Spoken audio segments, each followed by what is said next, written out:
Sadly, many doctors are still recommending to take this specific vitamin before bed without understanding the physiological and logical consequences behind doing so.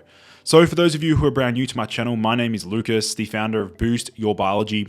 If you've been enjoying these videos, please like the video and hit subscribe down below to stay up to date with the latest and greatest health research. So unfortunately, doctors can get it majorly wrong. And so just a reminder that many medical doctors out there actually spend very limited time understanding nutrition and doing nutritional education or nutritional training. In fact, some universities and really well-known colleges around the world, a lot of those doctors are trained, they've only had about 3 to 4 hours of training in the realm of nutrition and supplementation. And so, as many of you will know, there is an absolute necessity to get these vitamins and minerals balanced in the human body if we're wanting to achieve optimal performance. And so, which vitamin should we be avoiding before bed? Is it vitamin K2, vitamin B6? Is it vitamin C? Well, the correct answer is vitamin D. Now, vitamin D is actually not a vitamin, it's a hormone. And so what we need to realize here is that vitamin D supplementation, specifically before bed, can actually disrupt sleep quality. And we'll go into detail how this actually plays out. So for some people, high doses of vitamin D taken close to bedtime might cause mild restlessness or sleep disruption due to increased energy levels or metabolic activity. And just a reminder here that this does vary from person to person.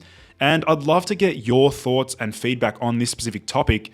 Have you used vitamin D supplementation before bed?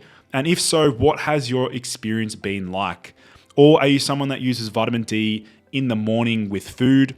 Please leave a comment down below. Let's get a discussion going. So what I want to remind you of is that I have worked with hundreds of clients around the world, and what I've seen is that a number of these clients that were using vitamin D before bed seemed to also complain about it disrupting or hurting their sleep quality. And this was assessed using various sleep trackers like the Oura Ring or the Whoop device. Taking vitamin D before bed actually hindered sleep quality.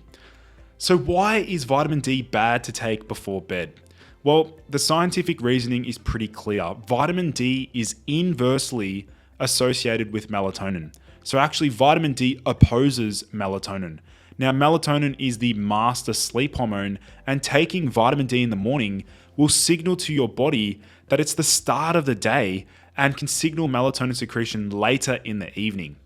Therefore, consuming vitamin D before bed or later in the day can in fact worsen sleep quality. And if we look at it from the logical reasoning, your body is designed to get the vitamin D it needs by producing it when your bare skin is exposed to the sun. Now, obviously the sun rises in the morning and slowly fades at nighttime. Now, this is a way of synchronizing the body's circadian rhythm, that is morning time and time to wake up. So if you seriously think about the idea that consuming vitamin D before bedtime is a good idea, you are simply signaling to your body that it is in fact morning time. And so many of you know that I'm a big believer in going outside first thing in the morning and exposing your face and body to sunlight, and that is without sunscreen protection. So in terms of optimal timing for vitamin D supplementation, if you or anyone you know takes vitamin D before bedtime alongside their other supplements, maybe with magnesium or just for convenience, you must tell them to stop doing this right now. They are in fact damaging their sleep quality, which is foundational for optimal health. And so what I really want to outline here is that the major takeaway here is that we want to be using vitamin D first thing in the morning, usually with our first meal. And that first meal needs to contain some amount of fats because vitamin D is a fat-soluble vitamin. So just a reminder that we want to be taking vitamin D before midday, preferably with our first main meal, which should contain some degree of fats in that particular meal. Hey guys, if you're watching this video right now and want to unlock your full mental and physical potential, then the Limitless course is for you.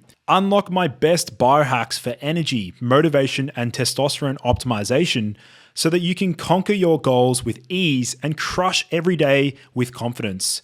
Click the link in the description and get it now for only $27 today. All right, now let's get straight back into the video. Now, what about megadosing vitamin D?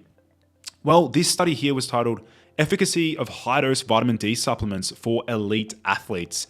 And what they noted in this particular study was that very high doses or extreme megadoses of vitamin D actually hindered the active vitamin D levels in the human body. A repeated measure design was implemented in which 46 elite professional European athletes were block randomized based on their basal 25 OHD concentration into two treatment groups. Athletes received either 35,000 IU or 70,000 IU of vitamin D3 for 12 weeks, and 42 athletes completed the trial. Now, what they noted was that both doses led to significant increases in serum 25-OHD and 1,25-OH2D3, and 70,000 IU per week also resulted in a significant increase of the metabolite 24-25 OH2D at 6 weeks and 12 that persisted after supplementation withdrawal at week 18, despite a marked decrease in 125 OH2D3. And so what they noted and identified in this particular study was that high doses of vitamin D3 at 70,000 IU per week may be detrimental for its intended purposes because of increased 24-25 OH2D production. And rapid withdrawal from high doses of supplementation may actually inhibit the bioactivity of 125 OH2D3 as a consequence of sustained increases in this 24-25 OH2D that persisted. Basically, what they've said in this particular study was that these data imply that lower doses of vitamin D3 ingested frequently may be most appropriate and gradual withdrawal from supplementation as opposed to rapid withdrawal may be favorable. So again, this is a perfect example of identifying the sweet spot when it comes to supplementation. Now, of course, if you're struggling with a severe flu or virus or sickness, very high doses of vitamin D can be, or in particular vitamin D3 can be a powerful immune booster. But in cases where we're trying to just gradually increase vitamin D levels, it's better to go with a lower dosage and a gradual dose. So what do people say about taking vitamin D before bed? Well, this person posted, vitamin D big doses gave me insomnia, ? Can anyone else relate? I wasn't able to sleep for months. It was hell. What do you guys think? This next person said, I realized vitamin D 2,000 units before bed damages my sleep quality. My Fitbit with decent accuracy measured total of 5 minutes of deep sleep on nights after vitamin D supplementation before bed, without it average of 1.5 hours of deep sleep. Also, falling asleep was harder. So clearly we can see that vitamin D should be used in the morning with our first meal. And as a reminder, the best ways to get vitamin D levels up in the human body or to increase vitamin D status in the human body is through actual sunlight exposure, going outside, being out in nature, exposing the body to sun without sunscreen, and increasing vitamin D status through that metric. The other way is through using a vitamin D lamp, which is on my website if you're interested in using a vitamin D sun lamp for 3 minutes per day. That is another way to raise vitamin D levels. And then third, we can use supplementation, which is oftentimes what most people use. So if you enjoyed this video, please like the video, hit subscribe, and drop a comment down below to support the algorithm. All right, guys, I'll see you in the next video.